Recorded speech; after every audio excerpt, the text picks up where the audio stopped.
Olá, alunos de Química Tecnológica dos Materiais. Estamos aqui com mais um tema, tintas e vernizes. Antes de começar a aprofundar no tema, é importante conhecer quais são os conceitos centrais que usaremos aqui. E a primeira coisa que é importante saber é que as tintas, além de mudar as características do material, elas também devem proteger esse material, qualquer material. Então, o foco que a gente vai dar aqui é mais para metais, mas pensando em qualquer tipo de material, ele pode ser tanto embelezado, ali, mudado as características dele, quanto protegido dos ambientes onde ele se encontra. As tintas são compostas aí de três partes básicas. A primeira é o veículo, o nome já diz, é o que transporta a tinta para o local onde deve ficar. O pigmento é aquele que vai ficar em contato com o material, e ele tem aí várias funções, e os aditivos que modificam as características da tinta. Então, a proteção dos metais, que é o foco aqui do nosso tema, ele pode acontecer através de uma barreira entre o metal e o ambiente, de proteção anódica, que vai suavizar as condições corrosivas, ou da proteção catódica, que vai colocar um metal de sacrifício para proteger o material. É importante também levar em conta o tipo de aplicação da pintura. Então, preciso pensar na preparação e limpeza do ambiente, da superfície. A gente precisa pensar numa tinta de fundo, que é o primer. O primer vai ter um acesso direto aqui ao material, então ele vai aumentar a aderência da tinta ao material. A tinta intermediária, ela pode aumentar a espessura da camada de tinta de acabamento e também pode cobrir as lacunas que tem entre a aplicação do primer para poder melhorar a ação da tinta de acabamento. E, finalmente, essa tinta de acabamento é aquela que vai ficar em contato direto com o ambiente. Considerando esse ambiente com uma grande, média ou alta corrosividade, é dele que a gente quer proteger o nosso metal. Então, dependendo de como foi aplicada a tinta, ela vai ser mais ou menos efetiva na proteção contra a corrosão. Entrando já nos constituintes da tinta, a primeira parte é dos pigmentos, e eles são essencialmente insolúveis,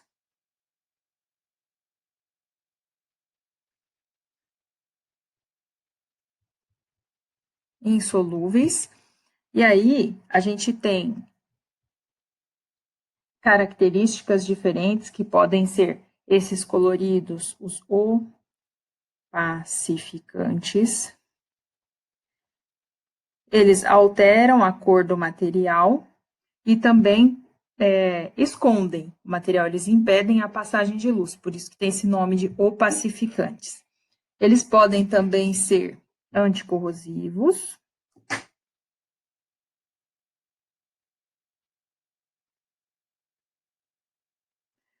como a gente vai ver nas tintas anticorrosão, por exemplo, um Zarcão, que tem lá o óxido de chumbo, etc. E a gente pode ter ainda os pigmentos que são apenas cargas. Ou seja, eles são inertes, não tem nenhuma função específica nas propriedades da tinta, mas eles dão uma barateada no produto geral, porque ele melhora a cobertura. Aí pode ser um carbonato de cálcio, uma barita, vários tipos aí de pigmentos. O importante é que ele seja insolúvel. Aí nos veículos, a gente já tem uma outra característica, que são líquidos. E o veículo fixo, que a gente também chama de resina, ele vai formar uma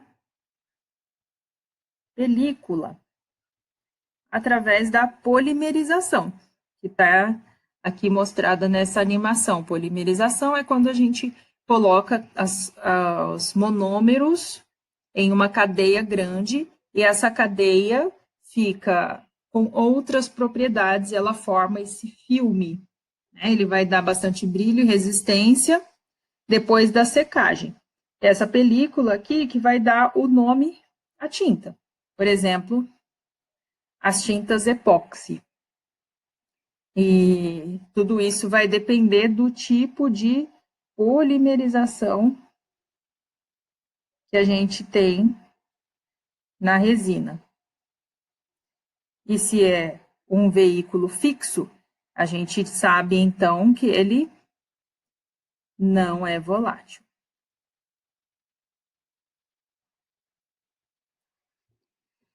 O outro tipo de veículo, que é líquido, ele já vai ser simplesmente um diluente, porque ele só vai facilitar na aplicação. Então, a gente chama de solvente, porque a gente aplica, quando seca, quer dizer que ele foi embora, ele é volátil, baixo ponto de ebulição. Por isso, a gente tem muitos compostos orgânicos, porque eles têm baixo ponto de ebulição. Ou a água que tem uma pressão de vapor que, na temperatura ambiente, aos poucos, ela vai evaporando. E, finalmente, os aditivos, que é um componente da tinta que modifica as suas propriedades. A gente tem aqui uma lista como fotoiniciadores para começar a polimerização da resina, a gente tem aí dispersantes para ajudar na mistura das partes insolúvel com a parte líquida, bactericidas para ajudar a enfrentar condições de uma carga bacteriana, não deixar mofar ali a sua tinta. E a gente pode ter também, não está listado aqui, corantes. Então, os aditivos mudam as propriedades. Beleza, estou falando até agora, não falei nada de vernizes. O que é o verniz, então? Quando eu tenho uma tinta que não tem pigmento, aí eu estou falando de verniz. Ou seja, eu não tenho lá um componente que é insolúvel. Todos eles são solúveis.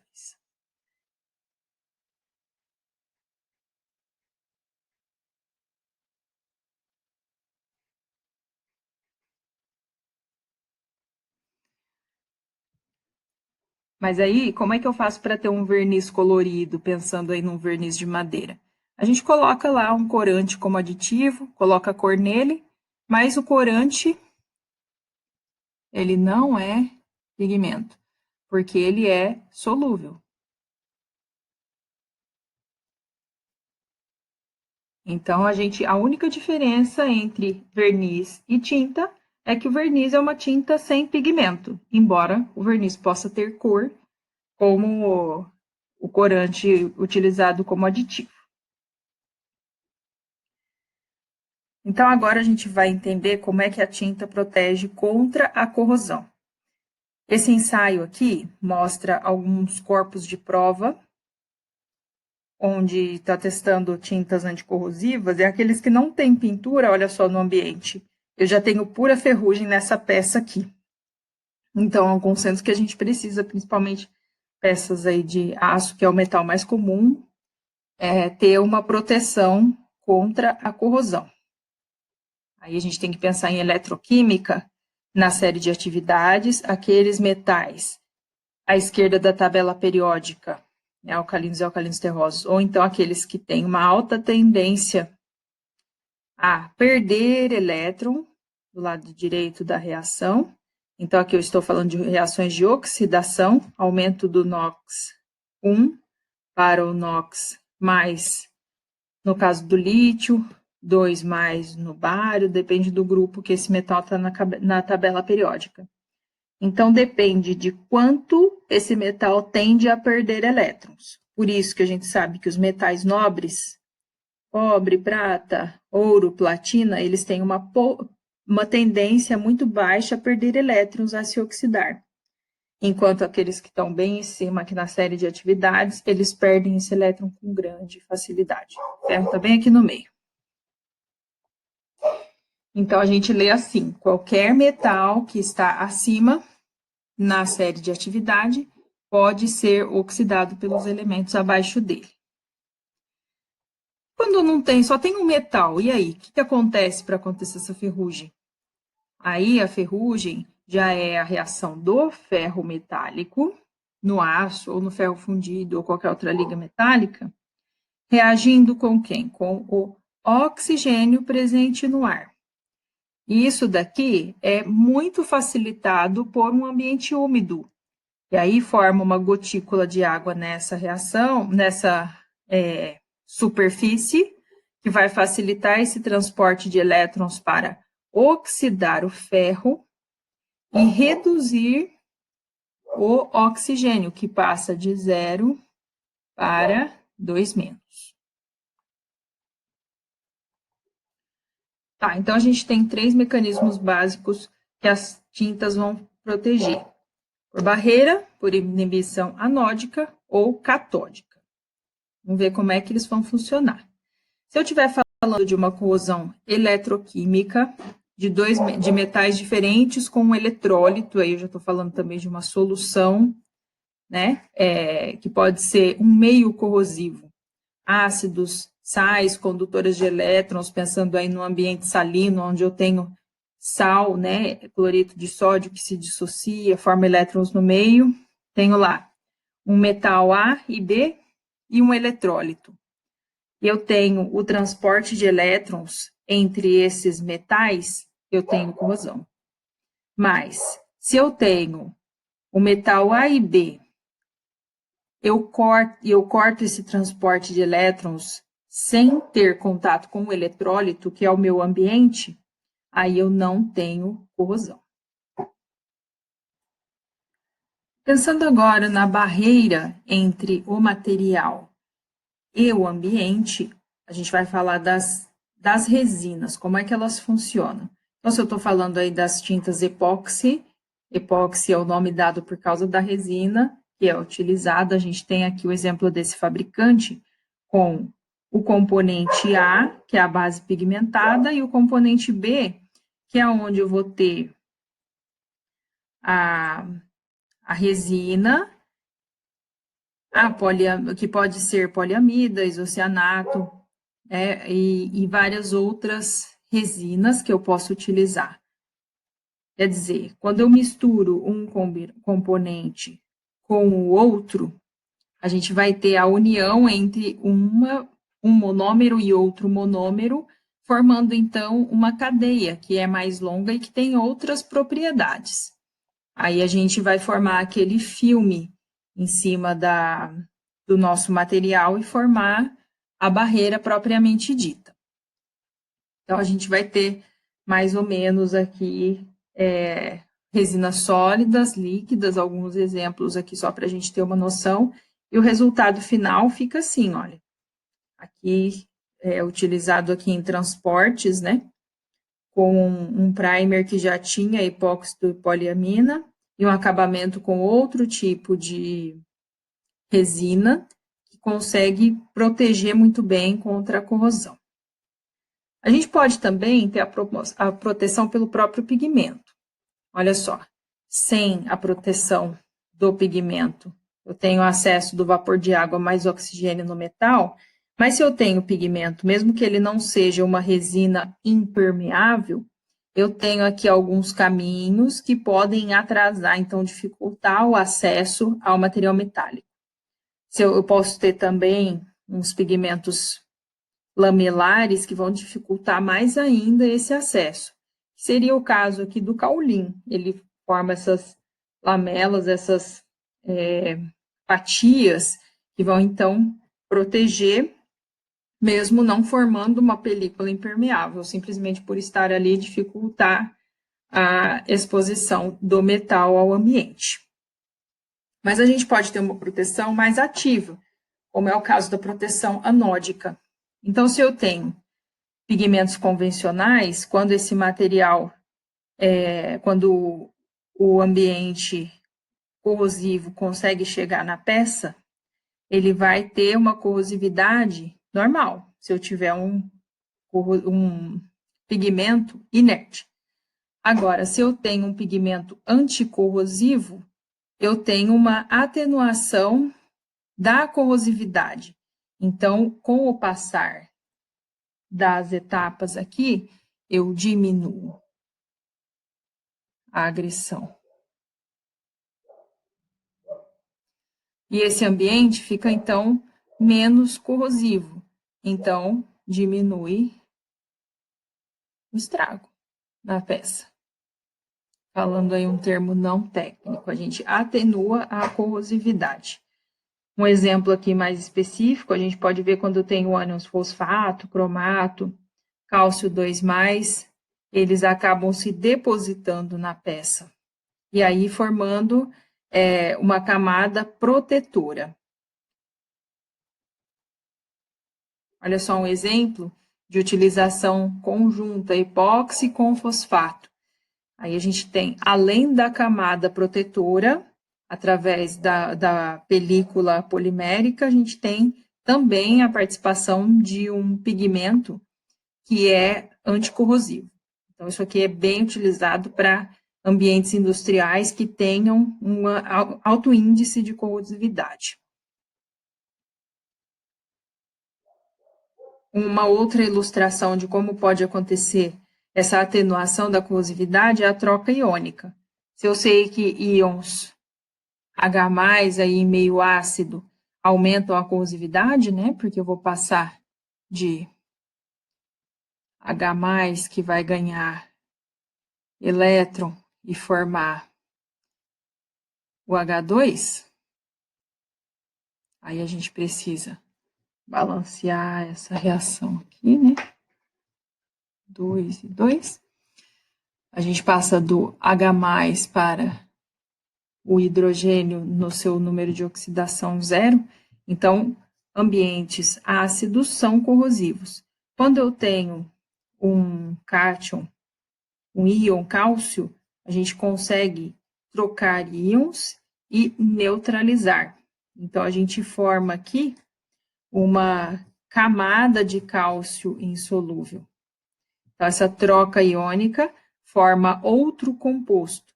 E aí a gente consome os íons H+, que deixariam esse ambiente bastante corrosivo. E o terceiro tipo de proteção é a proteção catódica, que a gente já lembra dos metais de sacrifício. Olha só, se eu tenho uma camada de zinco por cima do meu material, seria o metal protegendo, eu tenho que ele vai ser mais corroído do que o aço, se eu tiver numa tinta. É o mesmo princípio que eu utilizo quando eu coloco o zinco num casco de navio e ele vai ser corroído primeiro do que o ferro, porque aí eu estou falando de um metal A que tenha maior tendência a perder elétrons, ou seja, a oxidar-se. Então, eu posso utilizar essa técnica de sacrifício tanto em um metal de sacrifício, quanto em uma tinta. Enquanto houver zinco, o aço não vai sofrer corrosão, porque ele tem uma maior tendência a perder elétrons. Aqui tem outra ilustração. Se eu tenho uma resina rica aqui em partículas, uma tinta rica em partículas de zinco, eu posso até ter uma corrosão, mas uma área bem pequena. E isso, se eu tenho bastante resina com menos pigmento, eu tenho ferrugem em uma área grande. Então, isso aqui não me ajuda somente colocar resina. A proteção catódica ela é muito poderosa, por isso que ela é muito utilizada em meios altamente corrosivos, que é o caso aqui de sistemas industriais, ou se eu for usar não na forma de tinta, nos cascos de navio aí para impedir a corrosão na água marinha, que é muito corrosiva. Bem, existe uma preocupação ambiental bastante importante da utilização. Nós falamos dos solventes, que eles têm que ser voláteis, então a gente usa muito em tintas os solventes orgânicos voláteis.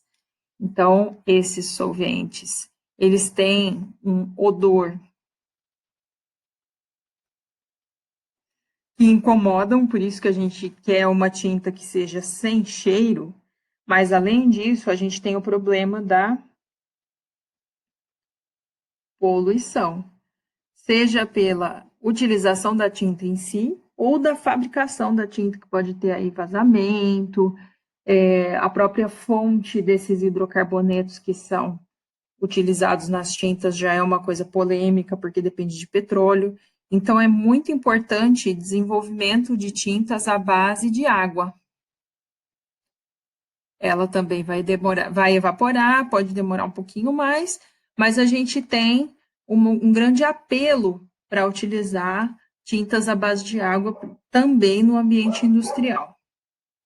Uma outra alternativa é usar fórmulas que não tenham líquidos. E aí, como é que a gente faz para aplicar? Se o veículo é aquele que leva e que faz a tinta pegar o formato do material. Bem, aí a gente faz processos como esse de aplicação eletrostática. É uma tinta em pó. Uma tinta em pó que ela é aplicada na superfície. E aí, esse processo é bem interessante para a engenharia mecânica, porque se a gente tem, por exemplo, a pistola de tinta que é carregada negativamente, com uma carga negativa, e a superfície metálica carregada com carga positiva, a atração entre cargas opostas faz com que a tinta seja aderida com muita facilidade nessa peça, depois a gente tem todo um tratamento dessa peça, vai para a estufa e tal, e aí a gente tem a aplicação e a tinta fica moldada no material com grande facilidade e sem a utilização de solventes. Então, esse tipo de aplicação é bastante comum já hoje em dia. Recapitulando, então, as tintas elas podem proteger e mudar as características do material. Então, a gente faz isso, né, na tinta, trabalhando com veículo fixo, que é a resina, e o volátil, que é aquele que é o solvente, ele vai embora e deixa a resina e o pigmento. E a gente viu que o pigmento ele tem ações bastante importantes, tanto para esconder o material quanto para protegê-lo, mas se a gente não tem o pigmento, é um verniz, não é uma tinta. E a gente pode ter vários aditivos aí que podem modificar e melhorar as propriedades da tinta e da proteção que ela proporciona. Os metais, então, que é um dos principais materiais utilizados na engenharia mecânica, eles precisam ser protegidos contra a corrosão. A maneira mais lógica que a gente pensa é uma barreira, que é formada, então, pela resina, forma uma barreira impermeável. A gente tem a proteção anódica, que vai atenuar a corrosão, e ainda a proteção catódica, que pode, através de pigmentos, colocar ali metais que sejam o metal de sacrifício, ou seja, um metal que tenha maior tendência a se oxidar do que o material que eu estou protegendo. Como alternativa aos problemas ambientais, a gente pode utilizar a proteção catódica não através de tintas, mas como um metal de sacrifício mesmo, aquele exemplo do navio. A gente pode utilizar solvente à base de água para não ter a emissão de solventes voláteis, e sim de um solvente que não é tóxico. E ainda a utilização de pinturas eletrostáticas, né, em pó, que é um método muito eficiente e que não utiliza solventes tóxicos.